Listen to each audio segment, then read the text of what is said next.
toutes les études bien conduites le démontrent, c'est l'insuline elle-même. L'insuline va dicter à notre corps que faire des calories que l'on consomme. Est-ce qu'il faut les stocker ou est-ce qu'il faut les dépenser ? Le pancréas va sécréter de l'insuline, dont la fonction est de faire rentrer le glucose dans différentes cellules. On a 20 ans de retard sur les US dans la prise en charge. Et elle est vraiment urgente parce que c'est catastrophique au niveau du corps. Quand on parle de surpoids, d'obésité, on va tout de suite aller dire il faut diminuer les calories. En fait, il faut plutôt aller regarder quel est l'impact des aliments que je consomme sur l'insuline. Notre corps, il est hautement régulé par des systèmes hormonaux extrêmement complexes.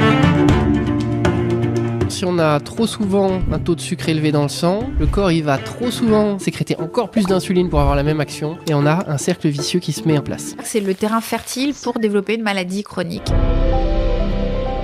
Quand j'ai trop d'insuline, je n'ai pas accès à mes réserves énergétiques. J'envoie un signal à mon cerveau comme quoi je suis en famine en quelque sorte. Et donc le cerveau envoie un signal de faim qui me pousse à manger. La maladie d'Alzheimer, on parle beaucoup de diabète de type 3. Au-delà de la prise en charge, même les gens en fait, on leur dit qu'ils ont un diabète, ils n'ont aucun symptôme, etc. Pour beaucoup, c'est très difficile de comprendre l'urgence de la situation. «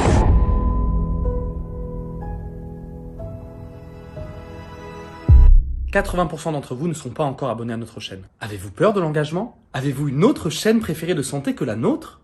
Plus sérieusement, abonnez-vous. Raph et moi, on se donne à 100% pour vous inviter les meilleurs experts et vous donner le meilleur contenu possible. Alors, abonnez-vous pour nous donner une meilleure visibilité et pour donner encore plus envie aux experts de venir sur notre chaîne. Merci encore. C'est parti pour l'interview. Selon toi, quel est l'élément dont on n'entend jamais parler et qui est pourtant le plus important pour quiconque souhaite perdre du poids ? Alors, heureusement, on en entend de plus en plus parler, mais pas assez encore. C'est le problème d'insulinorésistance. Pourquoi est-ce que c'est si mauvais ?